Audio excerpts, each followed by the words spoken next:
घ्यायला जायचं, कधी याला घ्यायला जायचं. म्हणजे जेव्हा आपला मृत्यू लिहिलेला आहे तेव्हाच आपण जात असतो, तेव्हाच काळ आपल्याला घेऊन जात असतो.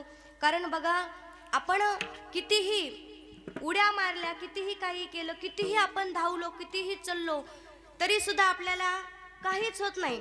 पण काहीतरी निमित्त असतं. आपण थोडंसं काही चाललो कुठं की लगेच आपला मृत्यू होतो. म्हणजे काहीतरी आपल्याला निमित्त लावलेलं आहे आणि त्यानुसार आपला मृत्यू होतो. एखादा व्यक्ती असेल, तो व्यसन करत असेल फार, आपण काय म्हणतो, याला सांगत होतो वाईट व्यसन करू नको, त्याला सांगत होतो असं करू नको, तसं करू नको, पण त्याने कधी आमचं ऐकलंच नाही. पण हे काय फक्त निमित्त आहे, पण त्याचा मृत्यू हा होणारच होता. म्हणून मरण हे, काळ हे कोणासाठीच थांबत नाही.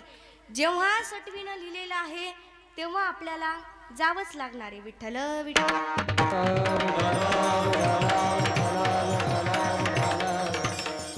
मग बघा, कसं तरी या देहामधून आत्मा बाहेर प्रवेश करतो. कारण हा देह कसा आहे, नाशिवंत देह, जाणार सकळ, आयुष्य खातो काळस. म्हणून क्षणोक्षणा हाची करावा विचार, तरावया पार भव सिंधू.